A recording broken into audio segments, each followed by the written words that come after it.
हाँ ये कर लो पहले।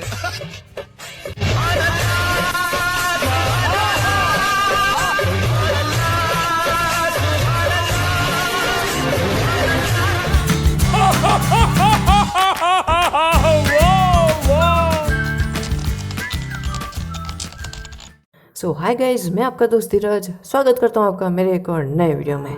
तो आखिरकार भाई साहब वो वीडियो आ गया जिसका सबसे ज़्यादा इंतज़ार था। आखिरकार इंतज़ार अब ख़त्म हो चुका है। अब वो वीडियो आपके सामने है जिसका आप लोगों को बेसब्री से इंतज़ार था। इसका एक छोटू सा ट्रेलर आपने पहले भी देख रखा है, जिसके अंदर मैंने साइंस के हर एक चैप्टर के इंपॉर्टेंट क्वेश्चन प्लस PYQs दे रखे हैं। जिन्होंने नहीं देखा देख के आ जाओ, क्योंकि उसके डिस्क्रिप्शन बॉक्स में आपके इंतज़ार कर रहे हैं वो क्वेश्चंस एंड PDFs। जाओ जल्दी जाओ। पर इस वीडियो को ख़त्म कर लेने के बाद, क्योंकि ये वीडियो उसका बाप है, उसका नेक्स्ट लेवल रूप है, इसको ज़रूर देखो, पूरा देखो। एंड उसी के साथ ऐसी बहुत सारी चीज़ें हैं जो मैं थंबनेल में नहीं डाल पाया, इसलिए मैं अभी बता रहा हूँ कि वो क्या क्या चीज़ें हैं। सबसे पहली चीज़, इसके अंदर थोड़ा बहुत इंट्रो दे देता हूँ। तो इसके अंदर फर्स्ट फ्लाइट का हर एक चैप्टर इंक्लूडेड है। उसी के साथ हर एक चैप्टर की समरी है, हैंड रिटन समरी है, हैंड रिटन कंक्लूजन है। जितने भी हार्ड वर्ड्स या फिर न्यू टर्म्स जो है ना, उनके synonyms, antonyms and word meanings, वो सब कुछ है। उसी के साथ साथ जो कंक्लूजन है वो पूरी स्टोरी का ओवरव्यू बता देता है। बट उसके बावजूद भी मैंने एक बार ओवरव्यू डाल रखा है। जो ऊपर वाला पैराग्राफ है वो है ओवरव्यू, बीच वाला समरी एंड नीचे वाला कंक्लूजन। ओके, बहुत सारी चीज़ें। एंड इसके हर एक के अंदर PYQs हैं, ठीक है। इंपॉर्टेंट क्वेश्चंस हैं, प्रीवियस ईयर क्वेश्चंस, जो उनके साथ जो है डेट भी लिखा हुआ है कि कौन से ईयर के एग्ज़ाम में आए हुए हैं, किस एग्ज़ाम में आए हुए हैं, कितने मार्क्स के हैं, क्या उनकी कैटेगरीज हैं, सब कुछ सब कुछ। एंड जैसा कि दिख रहा है, जो भी अभी स्क्रीन के ऊपर हो रहा है वो मैं नहीं कर रहा हूँ। मेरा फ़ोन जो है बहुत ज़्यादा हैंग कर रहा है, बिकॉज हर एक मटेरियल मैंने हैंड से टाइप कर रखा है, इसलिए फ़ोन बहुत ज़्यादा हैंग कर रहा है। इसीलिए मैं इसको सक्सेसफुल बनाने के लिए रिक्वेस्ट करता हूँ आपसे कि प्लीज़ इसको सक्सेसफुल बनाओ, बिकॉज इसमें बहुत मेहनत लगा है मेरा, ठीक है। एंड ये आप ही लोगों का प्यार है जो इस चैनल को 0 सब्सक्राइबर से आज इतना ऊपर तक पहुँचा चुका है। तो प्लीज़ आप लोगों का और सपोर्ट दो, प्यार दो, ताकि ये चैनल और भी ज़्यादा ग्रो कर सके। मैं मेरा पूरा ट्राई कर रहा हूँ इस वीडियो को बेस्ट बनाने के लिए, ओके। मैं इस वीडियो को बेस्ट बनाने के लिए मेरा पूरा ट्राई कर रहा हूँ। बट अगर बाय चांस किसी वजह से या फिर कुछ भी हो, अगर ये वीडियो सक्सेसफुल नहीं हुआ तो भाई सॉरी, मैं इसके जैसे और वीडियोस नहीं ला पाऊँगा। बट अगर ये वीडियो सक्सेसफुल हो गया तो भाई साहब तैयार हो जाओ, हर एक सब्जेक्ट के इससे भी ज़्यादा शानदार वाले वीडियोस आ जाएंगे। तो बस एक ही गोल रख दो, वीडियो पूरा देखना है एंड इसको सक्सेसफुल करना है। सक्सेसफुल कैसे होगा? सबसे पहले आपकी रिस्पॉन्सिबिलिटी वो है इस वीडियो को एंड स्टार्टिंग से लेके एंडिंग तक ज़रूर देखना। उसके बाद है इसको शेयर कर देना, वायरल कर दो, जिस भी सोशल मीडिया प्लेटफॉर्म पे कर सकते हो उन सब जगह डाल दो एंड टैग कर दो मेरे को। प्लीज़ यार, आप ही लोगों का तो प्यार है। अरे मैं सक्सेसफुल होऊंगा उससे पहले आप लोग सक्सेसफुल हो गए। तो चलो देखो, इसमें एक ऐसा चैप्टर है मैडम राइट्स द बस, जो कि मैं पहले भी बता चुका हूँ मेरे वीडियोस में, ठीक है।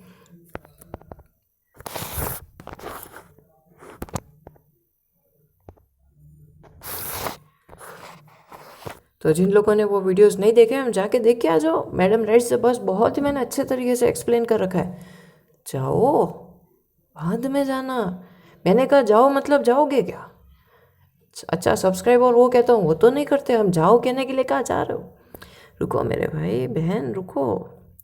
चलो हम लोग देखो, ऐसे बकवास तो हम लोग करने वाले हैं नहीं। वीडियो में आए हो, देखोगे, लाइक किया है, सब्सक्राइब किया है, शेयर किया है, तो भाई कुछ काम का तो मैं बात करूँगा, मैं एक्सप्लेन भी करूँगा क्वेश्चंस को, नहीं समरीज को, ताकि एक बार ओवरव्यू तो मिले कि आखिर है क्या। तो चलो गाइबेसिस ऑफ इंडिया को कंप्लीट कर लेते हैं। भाई साहब मैंने कुछ वीडियोस देखे यूट्यूब के ऊपर, इसमें जो है ना 3 पार्ट्स हैं, the baker from Goa, the Kurung and the Assam के टी प्लांटेशन वाला। तो भाई कुछ लोग इन तीनों को अलग अलग करके वीडियो डाल रहे हैं एंड अलग अलग कर लेने के बावजूद भी 15 मिनट का वीडियो हो रहा है। क्यों? अरे वीडियो चैप्टर तो एक है और वहाँ लिखा हुआ 1 शॉट। हाँ गजब। अरे उनको तो छोड़ो, वो लोग करते हैं 1 शॉट चैप्टर्स का, हम करेंगे 1 शॉट पूरी की पूरी बुक का। ये वीडियो को मैं ट्राई करूँगा कि ज़्यादा से ज़्यादा ये छोटा हो सके। मैं और भी बता देता हूँ, पढ़ते हैं यहाँ से। ये क्विक इंट्रो है, हर एक में है, ठीक है। The chapter includes 3 short stories. First one is the a baker from Goa by Lucio Rodrigues. This is a story about a baker and relates to the old Portuguese day. The second one is Korong by Lokesh Abrol. It is a story about Korong, a place in Karnataka. वैसे ही सबसे ज़्यादा छोटी district है. The author describes the weather, environment, people, wildlife and the landscape of the Korong in this story. The last one is Tea from Assam by Arup Kumar Datta. This story is about two friends exploring the tea gardens of Assam and also learning the legends behind it. तो पूरा का पूरा देखो, summary मैं नहीं पढ़ सकता because video देखो बड़ा हो जाएगा. अब कहोगे कि हाँ इसीलिए तो दूसरे लोगों का वीडियो बड़े हो जाते हैं क्योंकि वो पूरा का पूरा एक्सप्लेन करते हैं. अरे भाई बहन, जो कोई भी ऐसा बोल रहा है, मेरा जवाब उन्हें ये होगा कि पूरा एक्सप्लेन क्यों करना है, समरी वैसे भी बहुत ईजी है, 1-2 मिनट में पढ़ लोगे. हाँ भले ही इसमें पेजेस इतना लग रहा है बट मैंने इसका जो फॉन्ट है उसका साइज़ बढ़ा रखा है, इसलिए ऊपर से बता रहा हूँ. सुनना हो तो सुन लो, नहीं सुनना है तो डिस्क्रिप्शन बॉक्स में मत जाना, ठीक है. ऐसे फोल्डर लेने चले जाओगे पर फोल्डर तो वहाँ है ही नहीं. फोल्डर के पीछे कुछ स्टेप्स हैं जिनको करने के बाद ही आप फोल्डर को ले सकते हो, इसीलिए अभी मत भागो. वो मैं वीडियो के बीच में कभी भी बता सकता हूँ, इसलिए इंतज़ार करो. कुछ ऐसा है कि इसके 3 पार्ट्स हैं. सबसे पहला है अ बेकर फ्रॉम गोवा. उसके अंदर जो राइटर है, जो ऑथर है, वो सबसे पहले उसके स्कूल डेज़ को बताता है कि उसके स्कूल डेज़ में पोर्टुगीज़ का राज था गोवा में. उस वक्त जो बेकर्स थे वो बहुत ज़्यादा प्रॉफिट में रहते थे क्योंकि उस टाइम बेकिंग जो है बहुत ज़्यादा प्रॉफिटेबल बिजनेस था. एंड जो बेकर्स थे दिन में 2 बार आते थे, एक सुबह और एक शाम. एंड वो ना एक रिंगिंग साउंड करते थे विथ बैम्बूस, तो वो उनको बहुत अच्छा लगता था सभी बच्चों को. एंड वो हर एक के घर के बाहर आते थे. एंड जब भी वो ऑथर के घर के बाहर आते थे, ऑथर दौड़ के डोर पे जाता था ओपन करने के लिए. पर हमेशा उनकी जो घर की जो मेड होती थी या फिर सर्वेंट या फिर अदर कोई भी हो, वो मतलब कोई भी बड़ा हो, वो उन्हें साइड में कर देता था. इसका रीज़न डिक्लेयर नहीं किया, कोई बात नहीं. फिर इसके बाद हमें डिस्क्राइब किया है कि भाई उस टाइम में जो केक्स होते थे, ब्रेड्स होती थी, जो कुछ भी बेकर्स बनाते थे उसकी कितनी इम्पोर्टेंस थी, मतलब बहुत ज़्यादा. ठीक है. फिर उसके बाद बताते कि वो किस टाइप की स्पेशल ड्रेसेस पहनते हैं. वो मैंने इसमें डाल रखा है, चलो मैं दिखाई देता हूँ, ठीक है. तो this story is a baker living in a Goan village Goa village. During those times people eat loaves जो होते हैं ना, लोफेस ऑफ ब्रेड, ठीक है. लोफेस ब्रेड का ही एक कैटेगरी है. This were made in big furnaces, the bakers known as poders. अब पैडर्स का एक इंटरेस्टिंग स्टोरी ऐसा है, फनी किस्सा ऐसा है कि पैडर्स का ना एक स्पेशल लुक होता था या फिर यूनिफॉर्म कह सकते हो. ऐसा कंपलसरी नहीं था बट वो वैसी ड्रेसेस पहनते थे. तो अब क्या होता था, उनकी जो ड्रेस थी उसमें शर्ट तो था बट जो उनका पैंट था ना वो बहुत ज़्यादा स्पेशल था. बिकॉज वो एक ऐसा ट्राउज़र था जो, देखो नॉर्मल ट्राउज़र्स क्या होते हैं, 2 कैटेगरी के होते हैं. या तो वो नीज के बिल्कुल घुटनों के बिल्कुल नीचे चले जाएंगे, ठीक है, हमारे टोस को टच, मतलब पाँव के नीचे तक लंबे ट्राउज़र्स होते हैं, या फिर बहुत शॉर्ट. बट ये जो पैडर्स पहनते थे ना, वो सिर्फ घुटने से थोड़ा सा नीचे जाते थे, घुटने से ऊपर भी नहीं, मतलब बीच का पहनते थे. बीच का पहनते थे, क्या बोलूँ मैं भी. तो क्या होता था कि ऑथर के स्कूल डेज में अगर कोई भी वैसी ड्रेस पहन के आ जाता था, उन्हें पैडर्स कह के चिढ़ाते थे. एक और वर्ड है जो बुक में मिल जाएगा आपको, इसमें भी है, अगर समरी पूरी पढ़ोगे तो ज़रूर मिलेगा. मैंने कहा ना, मैंने कुछ भी नहीं छोड़ रखा है. अब आ जाते हैं कोरंग पे. ये स्मॉलेस्ट डिस्ट्रिक्ट है कोलकाता की, कर्नाटका की, कोलकाता. बहुत ज़्यादा नर्वस हूँ मैं because of this video and मेरे फ़ोन की वजह से, क्योंकि ये कभी भी गड़बड़ कर सकता है. एंड उसकी वजह से अभी तक मैंने जितना रिकॉर्ड किया सारा का सारा डिलीट हो जाएगा. एंड हो चुका है, 5 बार हो चुका है, इसीलिए मैं बहुत ज़्यादा नर्वस हूँ. तो देखते हैं क्या होता है कि there is a famous story about the Greek and Arabic descents of the Koran people, that a part of Alexander's army had to settle here as it was not possible for them to return. क्यों possible नहीं था? थे कोई reason, देखो उनके private reasons थे।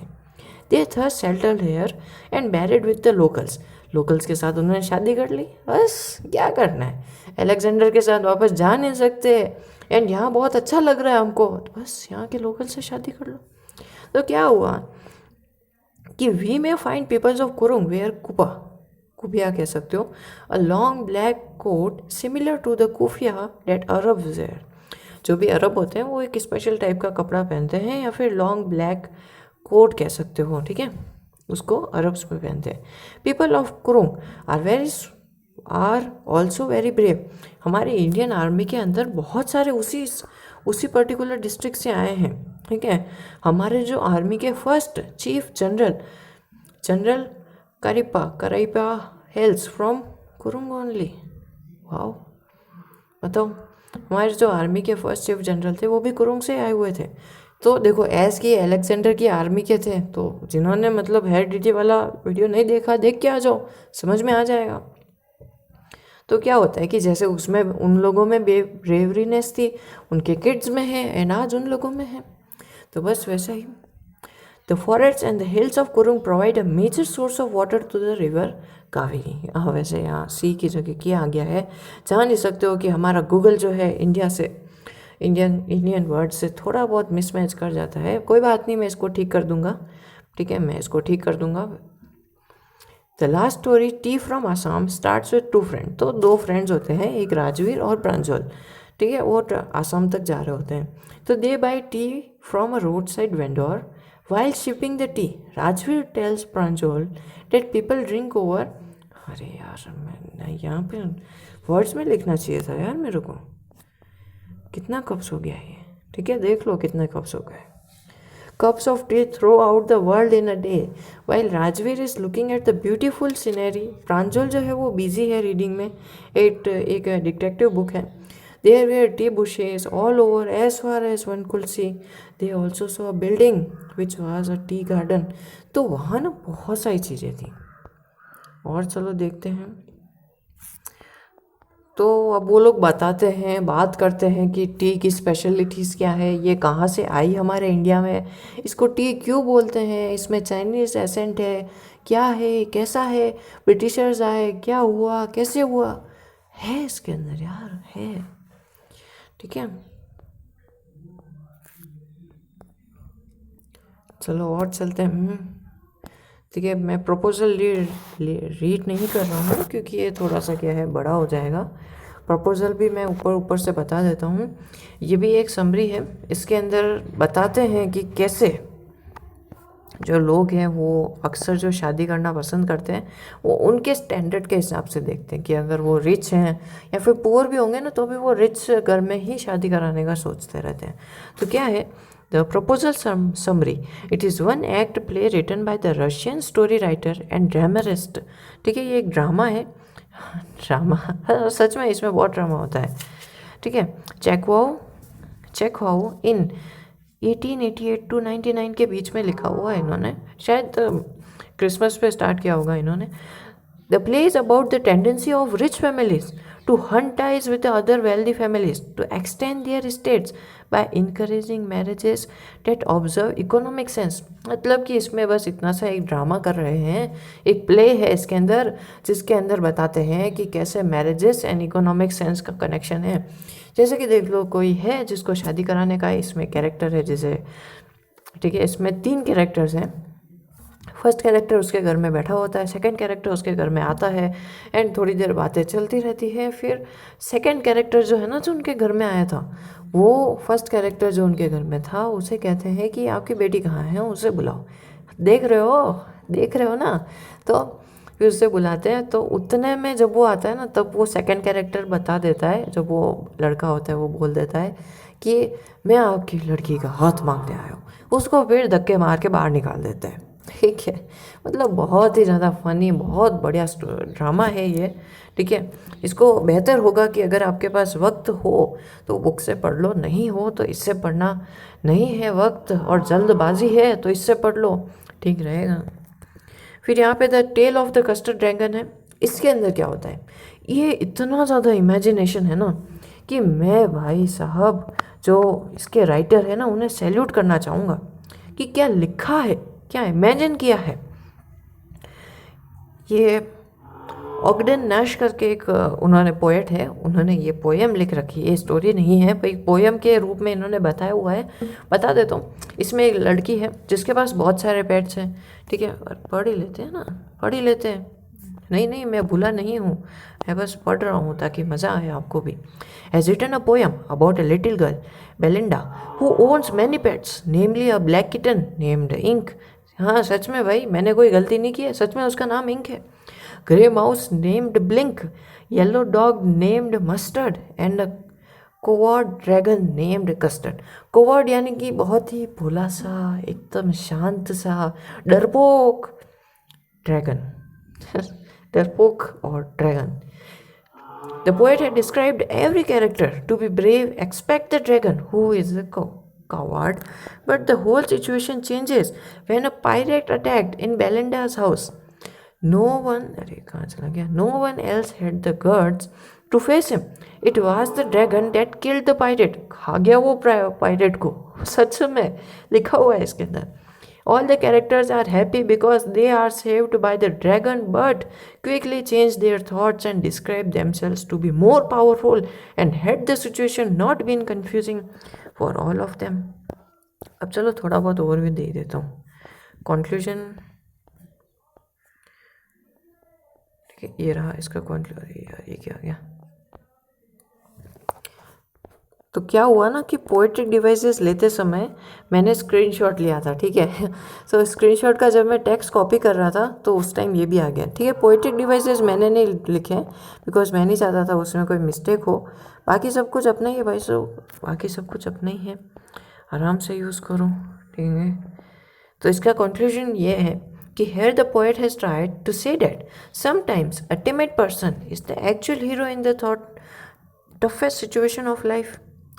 ठीक है, अब ये इसके पोएट्रिक डिवाइसेस हैं, ये थोड़ा बहुत क्या मेरी स्क्रीन का कॉपी हो गया है। सबसे पहला पोएट्रिक डिवाइस है वो है smile, a figure of speech involving the comparison of a thing with another thing of a different kind using the words as or like। Example sharp as mustard, ऐसा इसके पोएम के अंदर है, देख लेना आप। एज ब्रेव एज बैरलफुल, मतलब इसको ना कंपेयर करना, कंपेरिजन को स्माइल कहते हैं। मेटाफोर, बहुत बार नाम सुना है यार। इसका मतलब क्या है? इसका मतलब है कि a figure of speech in which a word or a phrase is applied to an object or action to which it is not literally applicable. यानी कि daggers on his toes, daggers on his toes, chimney from a nose, ऐसा कुछ मतलब जो हो ही नहीं सकता, possible ही नहीं है। बहुत सारे हैं, जैसे एक ये लास्ट पढ़ लेते हैं। Repetition, a figure of speech that repeats the same word or the phrases a few times to make an idea clear or more memorable. तो इसमें एक ही वर्ड को बार बार रिपीट किया जाता है ताकि भाई साहब वो जो सीन हुआ है वो याद रह जाए दिमाग में, ठीक है। मेरे जैसे थोड़ी है ना है जो आप लोगों का भला चाहते हैं। यहाँ एक एनिमल्स करके भी एक समरी है, उसको भी ज़रूर पढ़ना। चलो ओवरव्यू कर देते हैं, कहाँ हो गया। Walt Whitman is the poet of this poem. The poem Animals is from his book Song of Myself in the Leaves of Grass. In this poem, the poet Walt Whitman admires animals for being better than humans being. The poet wishes to live with animal and to experience a life where no one complains and where everyone is free of sins and sorrows. The most important theme of the poem is not to admire how good animals are, but to compare humans with them in order to focus on flaws of their nature. The poet believes that probably a very long time ago humans possessed all the qualities such as calmness, the lack of greed, the ability to stay happy, but they have now lost them. So, in this poem, Walt Whitman has given a pedagogy point before humans, मतलब उन्होंने बताया है, compare किया है। ये भाई अब compare किया है, कंपैरिजन हुआ है, तो कौन सा वाला इसके अंदर कौन सा वाला इसके अंदर लिटरेसी डिवाइस यूज़ होगा? बताओ मुझे। पोएटिक डिवाइस भी कह सकते हो, लिटरेसी डिवाइस एक ही बात है। बताओ मुझे कमेंट बॉक्स में कि कंपैरिजन के लिए कौन सा पोएटिक डिवाइस को यूज़ करते हैं। बताओ मेरे भाइयों एवं बहनों। ठीक है। तो द सरमन, वाओ, ये भी बहुत ज़्यादा इंटरेस्टिंग स्टोरी है। तो इसमें ठीक है थोड़ा सा पढ़ लेते हैं। अरे यार प्रपोजल कहाँ से आ गया, प्रपोजल कहाँ से आ गया, हमें तो सरमन चाहिए था। ठीक है, द सरमन एट बनारस, इसमें क्या होता है, the sermon at the Benares summary Gautam Buddha was born to a north Indian royal family as a prime and was named Siddhartha Gautam. तो गौतम बुद्धा जो है ना, उनका स्टोरी सबको पता है कि भाई पहले एक वो राजा बने, फिर एक बार वो बाहर गए तो उनके सामने से एक बीमार आदमी गया, फिर एक गरीब गया, फिर एक साधु गया, फिर उनके बाद उन्होंने भी संन्यास ले लिया। ठीक है, तो फिर क्या होता है, हाँ नहीं नहीं मैं भूला नहीं हूँ, मैं बस देख रहा हूँ कि आखिर इसके अंदर हो क्या रहा है। तो क्या होता है कि इसके अंदर एक लेडी होते हैं जिनका बेटा जो है वो मर जाता है। ठीक है, अब ये बहुत भागते हैं, बहुत डॉक्टर्स के पास जाते हैं, इलाज करवाते हैं, बट भाई साहब कुछ होता ही नहीं। फिर इन्हें कोई कहता है कि आप गौतम बुद्ध के पास जाओ, वो आपको इसका ज़रूर ज़रूर कोई ना कोई इलाज ज़रूर दे देंगे। वो माँ बहुत दिनों तक उसके मरे हुए बेटे को लेके घूमती रही। गौतम बुद्धा के पास जाते हैं, गौतम बुद्धा ठहरे अपने बिल्कुल कामलेस पर्सन, कामलेस यानी कि बिल्कुल शांत पर्सन, वो डरे नहीं घबराए नहीं, डरना भी नहीं चाहिए घबराना भी नहीं चाहिए, क्योंकि वो सत्य है और सत्य कभी नहीं घबराता। तो क्या हुआ कि भाई कि उन्होंने कहा कि अच्छा इसे इसे ठीक करना है, यानी इसे जिंदा करना है, ठीक है मैं कर दूंगा। उसकी माँ चौंक गई, अरे ऐसा कैसे हो सकता है। गौतम बुद्धा कहते हैं ऐसा बिल्कुल हो सकता है, मैं इसे कर दूंगा, बस आपको एक छोटा सा काम कर देना पड़ेगा। फिर उसकी माँ ने फटाक से दिमाग लगा दिया कि बस छोटा सा काम यानी कि पैसे, पहले कह देती हूँ मेरे पास तो पैसे है नहीं। उन्होंने कह दिया भाई साहब मेरे पास तो पैसे नहीं। गौतम बुद्धा कहते हैं नहीं पैसे की कोई ज़रूरत नहीं, आप बस मुझे कुछ घरों में से मस्टर्ड सीड्स ला के दे दो जिस घर में किसी ने भी उसके भाई बहन बेटे माँ या पापा को नहीं मरते हुए देखा हो। बताओ, तो वो क्या हुई, गई गाँव पे, एक गांव में गई, दूसरे गांव में भी चली गई, पड़ोस के गांव में भी चली गई, पर भाई साहब उसको कहीं नहीं मिला। लास्ट में उसको ये रियलाइज़ हो गया कि ऐसा नहीं है, इस दुनिया में ऐसा कोई भी नहीं है जिसने किसी अपने को ना खोया हुआ हो। कोविड में तो ये बहुत नॉर्मल हो गया, बट उस टाइम कोविड नहीं था, क्या कर सकते हैं। तो उस टाइम उनको ये रियलाइज़ हो गया कि भाई साहब ऐसा नहीं होता, ऐसा नहीं होता, कोई भी मरा हुआ जिंदा नहीं हो सकता। Therefore, a wise person, fully aware about the nature, functioning, must not drive at something bound to happen, and only then he can be happy and blessed. यानी कि जो थिंग हो रही है जो आपके हाथ में नहीं है, भाई साहब वो बेटा मर गया उसका कुछ नहीं हो सकता, तो उसके ऊपर टेंशन करने से, उसको उदास रखने से कुछ नहीं हो सकता। उस चीज़ को भूल जाओ और एक खुशहाल ज़िंदगी जियो। ठीक है। According to Lord Buddha, feelings of the grief and sorrow only increases man's pain and suffering, thus deteriorating his health. ठीक है, इसका लॉर्ड बुद्धा का ऐसा कहना है कि जो सौरो है यानी कि जो दुख है, जो दुखी सापन रहता है हमारे मन में, वो कुछ नहीं, वो जो है ना हमें ही अंदर से खा रहा होता है। ठीक है, वही हमें दर्द दे रहा होता है और कुछ भी नहीं। तो जो चीज़ आपके हाथ में नहीं है, जो नेचर के हाथ में है, उस चीज़ को भूल जाओ। वीडियो बड़ा हो रहा है, वीडियो बड़ा हो रहा है मेरे भाई, वीडियो बड़ा हो रहा है। मैडम राइड्स द बस करा चुके हैं, tale of the custard animals, Amanda, the last one is Amanda. Let's see आखिर ये अमांडा में ऐसा क्या खास है। चलो अमांडा, नेम बड़ा इंटरेस्टिंग है इसका, अमांडा, क्या बात है। सिर्फ 125 KB का, वो भी क्या बात है। ठीक है, अमांडा की समरी बाय रॉबिन कैलेनन। ठीक है, इसमें स्टेंजा वाइज एक्सप्लेन कर रखा है क्योंकि इसमें क्या थोड़ा बहुत कन्फ्यूज़न था, बिकॉज कि इसके अंदर हर एक कैरेक्टर जो है अलग अलग वो इसमें बोलता है, क्योंकि एक बार इसकी मम्मी बोलती है फिर ये बोलती है। तो कैलिन अमांडा की एक समरी है। Kaelin present to contrasting perspective and scenarios in poem. In the poem Amanda, these gave alternative thoughts, stanzas in the poem.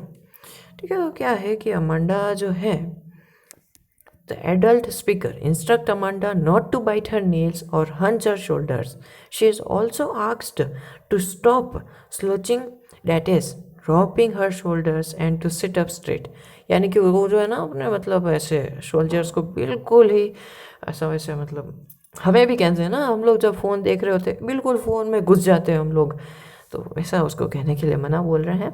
तो ऐसा इसमें चलता रहता है, उसकी मम्मी उसको बार बार डांटती रहती है एंड वो बार बार ऐसा सोचती रहती है काश मैं एक मरमेड होती, टैंगल्ड होती। टैंगल्ड वॉइस को नहीं पता, जाओ यार देख के आओ टैंगल्ड, अच्छा है, अच्छी मूवी है, क्यों है ना बहनों, अच्छी है ना, हाँ अच्छी बात है। मैं इससे बहुत ज़्यादा इंटरेस्टिंग एक स्टोरी बताता हूँ। मेरी ऑनलाइन क्लासेस में अमांडा करके स्टोरी चल रहा था, ठीक है। ऑनलाइन क्लासेस में अमांडा जो है हमारे इंग्लिश टीचर पढ़ा रहे थे। तो अमांडा का मेन सेंस क्या है कि उसकी मम्मी जो है उसे डांट रहे हैं एंड वो मन में ऐसा ऐसा सोच रही है कि काश उसकी मम्मी नहीं होती, पापा भी नहीं होते, वो बिल्कुल एक मरमेड के जैसे पानी में अकेली रह सकती एंड आराम से शांति से, ठीक है। तो इसका मतलब है कि मम्मी पापा का पर्सपेक्टिव जो यहाँ पे सिनेरियो जो क्रिएट करवाया है वो एक बैड सिनेरियो क्रिएट करवाने का कोशिश किया गया है।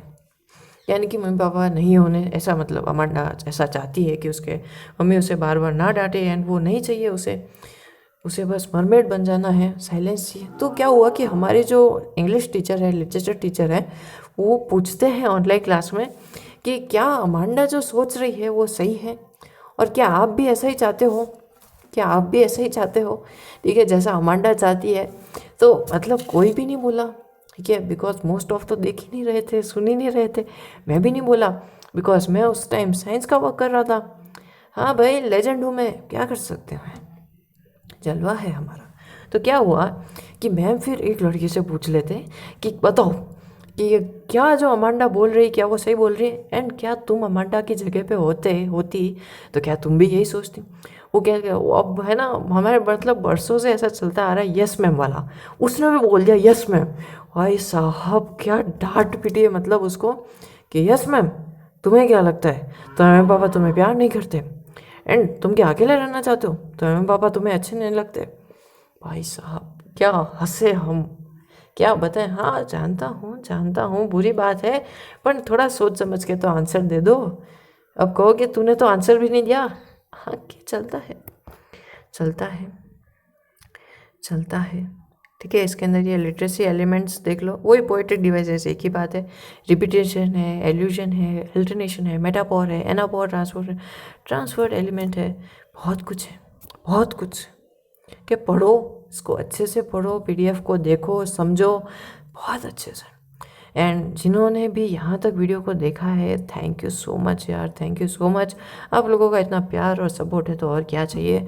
बस इस वीडियो को सक्सेसफुल कर दो। वीडियो को पूरा देखा आपने, उसके लिए thank you. And I am extremely sorry कि मैं इस वीडियो को एडिट नहीं कर पाया। भाई साहब वीडियो बहुत शानदार हो जाता अगर मैं एडिट कर पाता, बट मेरा फ़ोन उस कंडीशन में बिल्कुल भी नहीं है।